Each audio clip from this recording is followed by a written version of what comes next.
ദൈവത്തിൻ്റെ പരിശുദ്ധ നാമം മഹത്വപ്പെടുമാറാകട്ടെ. ഈ വിലയേറിയ പ്രഭാതത്തിൽ കർത്താവ് നമ്മെ എല്ലാവരെയും ധാരാളമായി അനുഗ്രഹിക്കട്ടെ. ഈ രാവിലെയും പ്രാർത്ഥനയോടെ തിരുവചന ചിന്തയിലേക്ക് പ്രവേശിക്കാം. റോമാലേഖനം 15-ാം അധ്യായം 6-ാം വാക്യം വായിക്കുന്നു. റോമാലേഖനം 15-ാം അധ്യായം 6-ാം വാക്യം: സ്ഥിരതയും ആശ്വാസവും നൽകുന്ന ദൈവം നിങ്ങൾക്ക് ക്രിസ്തു യേശുവിന് അനുരൂപമായി തമ്മിൽ ഏക ചിന്തയോടിരിപ്പാൻ കൃപ നൽകുമാറാകട്ടെ. പ്രിയരെ, ഈ അനുഗ്രഹിക്കപ്പെട്ട തിരുവചനത്തിൻ്റെ നന്മകൾ പ്രാപിക്കേണ്ടതിന് ദൈവത്തിൻ്റെ പരിശുദ്ധയാത്മാവ് നമ്മെ ബലപ്പെടുത്തട്ടെ. റോമിലെ സഭയ്ക്ക് ലേഖനം എഴുതുമ്പോൾ അനുഗ്രഹിക്കപ്പെട്ട ഒരാലോചന 15-ാം അധ്യായം 6-ാം വാക്യത്തിനകത്ത് ദൈവസഭയോട് അപ്പോസ്തലൻ ഓർപ്പിക്കുകയാണ്.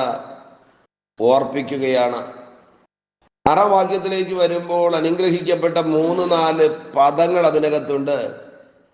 ഒന്നാമത്തെ കാര്യം ഇതാണ്: സ്ഥിരത. രണ്ടാമത്തെ കാര്യം ആശ്വാസം. ഈ രണ്ട് കാര്യങ്ങളും എഴുതിയിട്ട് പറയുന്നു, ഇത് നൽകുന്നത് ദൈവമാണ്. ആമേൻ. മൂന്നാമത്തെ കാര്യം പറയുന്നത്, നിങ്ങൾക്ക് ക്രിസ്തു യേശുവിന് അനുരൂപമായി. ആമേൻ. നാലാമത്തെ കാര്യം പറയുന്നു, ഏക ചിന്തയോടിരിപ്പാൻ കൃപ നൽകുമാറാകട്ടെ. ഈ തിരുവചനത്തിന്റെ നന്മ ധാരാളമായി പ്രാപിക്കുവാൻ ദൈവാത്മാവ് നമ്മോട് കരുണ കാണിക്കട്ടെ. ധാരാളം കാര്യങ്ങൾ ഈ 15-ാം അധ്യായത്തിനകത്ത് എഴുതിയിട്ടുണ്ട്. എന്നാൽ ഈ 6-ാം വാക്യത്തിലേക്ക് വരുമ്പോൾ ഈ വാക്കുകളെ കുറിച്ച് മാത്രം ചിന്തിച്ച് ഈ രാവിലെ നമുക്ക് ഒരുമിച്ച് പ്രാർത്ഥിക്കാം. ഒന്നാമതായിട്ട് പൗലോസ് പറയുന്നത് സ്ഥിരത നൽകുന്ന ദൈവം. നമുക്കറിയാം, സ്ഥിരതയില്ലാത്ത മനസ്സിന്റെ ഉടമകളായി ഒരു കാര്യത്തിനകത്തും ഉറച്ചു നിൽക്കുവാൻ കഴിയാതെ പലപ്പോഴും പലരും ഭാരപ്പെടുന്നത് നമ്മുടെ ശ്രദ്ധയിൽപ്പെട്ടിട്ടുണ്ട്. പിശാചിന്റെ വലിയൊരു ആയുധം കൂടെയാണ് സ്ഥിരത ഇല്ലാതാക്കുക. വിശുദ്ധ വേദപുസ്തകത്തിനകത്ത് വായിച്ചാൽ പത്രോസിന്റെ ജീവിത അനുഭവങ്ങളിൽ പലപ്പോഴും ഈ സ്ഥിരത എന്ന് പറയുന്ന ആ നല്ല അനുഭവം കൈവിട്ടു പോകുന്നത് കാണുവാനായി കഴിയും. പ്രിയരെ, ഒന്നിനകത്തും ഒരു സ്ഥിരതയില്ലാതെ ആത്മിക ഭൗതിക ജീവിതങ്ങൾക്കകത്ത് ഉറച്ചു നിൽക്കാൻ കഴിയാതെ, സ്ഥിരതയില്ലാതെ ഈ പ്രഭാതത്തിൽ ആരെങ്കിലും ഈ സന്ദേശം കേൾക്കുന്നെങ്കിൽ, റോമാലേഖനത്തിനകത്ത് അപ്പോസ്തലൻ എഴുതിയിരിക്കുന്നത് സ്ഥിരത നൽകിത്തരുന്നത് ദൈവമാണ്. ആമേൻ.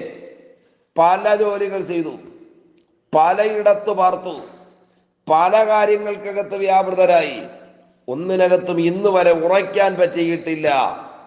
എന്നാൽ ഈ സന്ദേശം നമ്മൾ കേട്ടുകൊണ്ടിരിക്കുമ്പോൾ തന്നെ ദൈവാത്മാവ് അതിനകത്ത് എഴുതിയിരിക്കുകയാണ്, സ്ഥിരത നൽകുന്നത് ദൈവമാണ്, സ്ഥിരത നൽകുന്നത് ദൈവമാണ്. അങ്ങനെയാണെങ്കിൽ ഒരിടത്തും ഉറപ്പിക്കാതെ, ഒന്നിനകത്തും നേരെ ചൊവ്വേ നിൽക്കാൻ അനുവദിക്കാതെ പോരാടുന്ന ഒരു പൈശാചിക മണ്ഡലമുണ്ടെന്ന് നാം തിരിച്ചറിയാതെ പോകരുത്. ഭൗതിക വിഷയങ്ങൾക്കകത്ത് മാത്രമല്ല, ആത്മിക ജീവിതത്തിനകത്തും പലപ്പോഴും ഈ തരത്തിലുള്ള സ്ഥിരതയില്ലാത്ത അവസ്ഥയിലുള്ള അനുഭവങ്ങൾ നമ്മുടെ ജീവിതത്തിൽ വരാറുണ്ട്. നല്ല തീരുമാനങ്ങൾ എടുത്താലും അതിൽ ഉറച്ചു നിൽക്കാൻ പറ്റുന്നില്ല. പിന്നെയും പാപത്തിലേക്ക് വലിച്ചു കൊണ്ടുപോകുന്നു. ദൈവത്തെ ആരാധിക്കുമെന്നും പ്രാർത്ഥിക്കുമെന്നും തിരുവചനം വായിക്കുമെന്നും കൂട്ടായ്മകളിൽ മുടങ്ങാതെ പങ്കെടുക്കുമെന്നും ഒരു നല്ല ആത്മികനായിട്ട് ഭൂമിയിൽ ജീവിക്കുമെന്നും ഒക്കെ പലപ്പോഴും തീരുമാനമെടുത്തെങ്കിലും, മനസ്സുകൊണ്ട് ആഗ്രഹിച്ചാലും അതിന് കഴിയാതെ, സ്ഥിരതയോടിരിപ്പാൻ കഴിയാതെ പലപ്പോഴും വേണ്ട എന്ന് പറയുന്നതിലേക്ക് വലിച്ചിഴയ്ക്കുവാൻ ശ്രമിക്കുന്ന അസ്ഥിരപ്പെടുത്തുവാൻ ശ്രമിക്കുന്ന, ഒന്നിനകത്തും ഉറച്ചു നിൽക്കുവാൻ കഴിയാതെ ആടിയുലയുന്ന അനുഭവത്തിലാക്കി തീർക്കുന്ന പൈശാചിക ആധിപത്യങ്ങൾ ഈ സന്ദേശം കേട്ടുകൊണ്ടിരിക്കുമ്പോൾ തന്നെ തകർന്നു മാറുന്ന പ്രഭാതമായി തീരട്ടെ. ഈ വാക്യത്തിനകത്ത് രേഖപ്പെടുത്തിയിരിക്കുന്ന ഒന്നാമത്തെ കാര്യം ഇതാണ്: സ്ഥിരത നൽകി തരുന്ന ദൈവം. ആത്മിക ഭൗതിക ജീവിതങ്ങൾക്കകത്ത് ഈ നല്ല അനുഭവത്തെ പ്രാപിച്ചെടുക്കേണ്ടതിന് ദൈവകരങ്ങളിലേക്ക് ഏൽപ്പിക്കാമോ? രണ്ടാമത്തെ കാര്യം എഴുതിയിരിക്കുന്നത് ആശ്വാസം നൽകുന്ന ദൈവം. ആമേൻ. പ്രിയരെ, ഏതെങ്കിലുമൊക്കെ വിഷയങ്ങൾക്കകത്ത് ആശ്വാസമറ്റുപോയവരായിട്ട് സമാധാനം പ്രാപിക്കുവാൻ കഴിയുന്നില്ല, ആശ്വസിക്കുവാൻ കഴിയുന്നില്ല.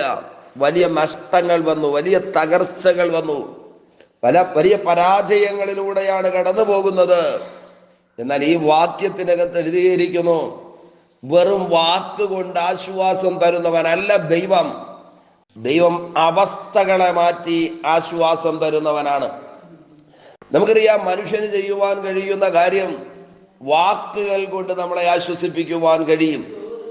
ഈ വാക്കുകൾ കൊണ്ട് നമ്മളെ ആശ്വസിപ്പിക്കുമ്പോൾ തന്നെ നമ്മൾ കടന്നു പോകുന്ന അവസ്ഥ എവിടെ അതുപോലെ നിലനിൽക്കാറുണ്ട്. ഒരുപക്ഷെ ഒരു വലിയ നഷ്ടമുണ്ടായി, ആർക്കെങ്കിലും വേണമെങ്കിൽ വന്ന് ആശ്വാസത്തിന്റെ വാക്കുകൾ പറയുവാൻ കഴിയും. പോട്ടെ, സാരമില്ല, സഹിക്ക് എന്നൊക്കെ. പക്ഷേ യേശു ആണെങ്കിൽ വാക്കുകൊണ്ട് ആശ്വസിപ്പിക്കുന്നതിനേക്കാൾ ഉപരി അവസ്ഥകളെ മാറ്റും. ഞാൻ പറയാം, കാനാവിലെ കല്യാണ വീട്ടിൽ യേശു വാക്കുകൾ കൊണ്ട് ആശ്വസിപ്പിക്കുകയല്ല ചെയ്തത്. യേശു ചില കൽപ്പനകൾ കൊടുക്കുവാനിടയായി തീർന്നു. ആ കൽപ്പനകൾ അനുസരിക്കുവാൻ അവർ തയ്യാറായപ്പോൾ അവിടുത്തെ അവസ്ഥയാണ് മാറിയത്. അത് ആശ്വാസത്തിലേക്ക് അവരെ കൊണ്ട് ചെന്ന് എത്തിക്കുവാനിടയായി തീർന്നു. കുഷ്ഠരോഗിയോട് പറഞ്ഞത് ചില കൽപ്പനകൾ അവന് കൊടുക്കുവാനിടയായി തീർന്നു. ആമേൻ. അവനതുപോലെ ചെന്ന് ശീലോകാമിൽ കുളിച്ചപ്പോൾ എന്താ സംഭവിച്ചത്? തിരുവചനം എഴുതിയിരിക്കുന്നത്, അവന്റെ ശരീരത്തിന്റെ കുഷ്ഠം നിറഞ്ഞിരുന്ന അവസ്ഥ മാറി, അതവൻ ആശ്വാസമായി തീർന്നു. പ്രിയര്, ലാസറിന്റെ കല്ലറയിൽ ചെന്ന് നിന്നിട്ട് ആദരാഞ്ജലി അല്ല യേശു അർപ്പിച്ചത്, ഒരാശ്വാസ പ്രാർത്ഥനയല്ല നടത്തിയത്. പുനരുദ്ധാരണത്തിന്റെ പൊൻപുലരിയിൽ ഒരുമിച്ച് കാണാമെന്നുള്ള പ്രത്യാശയുടെ വാക്കല്ല കർത്താവ് പറഞ്ഞത്. ആശ്വാസമറ്റിരുന്ന മറിയയോടും മാർത്തയോടും ചേർന്ന് നിന്ന് കല്ലറയിൽ നിന്നൊരൊറ്റ പ്രഖ്യാപനമാ, പുറത്തു വരിക. പുറത്തു വന്നു കഴിഞ്ഞപ്പോൾ യേശു ഒരു കൽപ്പന കൊടുത്തു, അവനെ അഴിച്ചുവിടുക. ആമേൻ. ഞാൻ പറഞ്ഞത്, വെറും വാക്കുകൊണ്ട് മനുഷ്യനെ ആശ്വസിപ്പിക്കുമ്പോൾ അവസ്ഥകളെ മാറ്റി ആശ്വാസത്തിലേക്ക് കൊണ്ടുവന്നെത്തിക്കുന്ന ഒരു ദൈവം, നീറുന്ന ജീവിത അനുഭവങ്ങളിലൂടെ കടന്നു പോകുന്ന, നീറുന്ന വിഷയങ്ങൾക്കകത്ത് വലഞ്ഞു പോകുന്ന ആരെങ്കിലും ഇന്ന് രാവിലെ ഈ സന്ദേശം കേൾക്കുന്നെങ്കിൽ ഞാൻ ഉറപ്പോടെ നിങ്ങളോട് പറയാം, അവസ്ഥകളെ മാറ്റി ആശ്വസിപ്പിക്കുവാൻ കഴിയുന്ന ഒരു കർത്താവ്. രാത്രിയുടെ 4-ാം യാമത്തിൽ അക്കരെ എത്തുവാൻ കഴിയാതെ കൊടുങ്കാറ്റിനാൽ വട്ടം കറങ്ങി മരണ ഭയത്തിനകത്ത്, വെള്ളത്തിനകത്ത് താണുകൊണ്ടിരുന്ന പടകിൽ കർത്താവ് കയറി ചെന്നിട്ട് കാറ്റിനോടും കടലിനോടുമൊക്കെ കൽപ്പിക്കാൻ തുടങ്ങി. അവസ്ഥ മാറി, അവർക്ക് ആശ്വാസം ലഭിക്കുവാനിടയായി തീർന്നു. അങ്ങനെയാണെങ്കിൽ ഈ പ്രഭാതം അവസ്ഥകളെ മാറ്റി ആശ്വാസം പ്രദാനം ചെയ്യുന്നവന്റെ ബലമുള്ള കരങ്ങളിലേക്ക് ഏൽപ്പിക്കാമോ? കടഭാരമാണോ? ആശ്വാസത്തിന്റെ വാക്കല്ല പറയുന്നത്, അവസ്ഥ കർത്താവ് മാറ്റും. രോഗമാണോ? ആശ്വാസത്തിന്റെ വാക്കുകൾ പറയുന്നതോടൊപ്പം കർത്താവ് അവസ്ഥയെ മാറ്റും. അസമാധാനമാണോ? പ്രവർത്തിക്കുവാൻ കരുത്തുള്ളവൻ ഇന്ന് പകലുണ്ട്. ദൈവകരങ്ങളിലേക്ക് നമുക്ക് ഏൽപ്പിച്ചു കൊടുക്കാമോ? രണ്ട് പദങ്ങൾ മാത്രമാണ് ഞാൻ പറഞ്ഞത്. ഒന്ന്, സ്ഥിരത നൽകുന്ന ദൈവം. 2, ആശ്വാസം നൽകുന്ന ദൈവം. ദൈവകരങ്ങളിലേക്ക് ഏൽപ്പിക്കാമോ? പ്രാർത്ഥിക്കാം ദൈവത്തോട്. പരിശുദ്ധ ദൈവമേ, സ്വർഗസ്വപിതാവേ, ഈ സന്ദേശം കേട്ടുകൊണ്ട് ഈ പ്രഭാതത്തിൽ പ്രാർത്ഥിക്കുന്ന മുഴുവൻ പേരെയും ദൈവം അനുഗ്രഹിക്കണമേ. കരുണയുള്ള കരങ്ങളിൽ വഹിക്കണമേ. നന്മകളെ കൊടുക്കണമേ.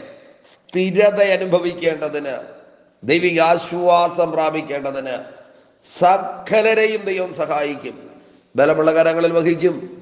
അധികാരമുള്ള യേശുവിന്റെ നാമത്തിൽ പിതാവേ, ആമേൻ, ആമേൻ. Okay, God bless you. ദൈവമായ കർത്താവ് എല്ലാവരെയും ധാരാളമായി അനുഗ്രഹിക്കട്ടെ. ആമേൻ, ആമേൻ.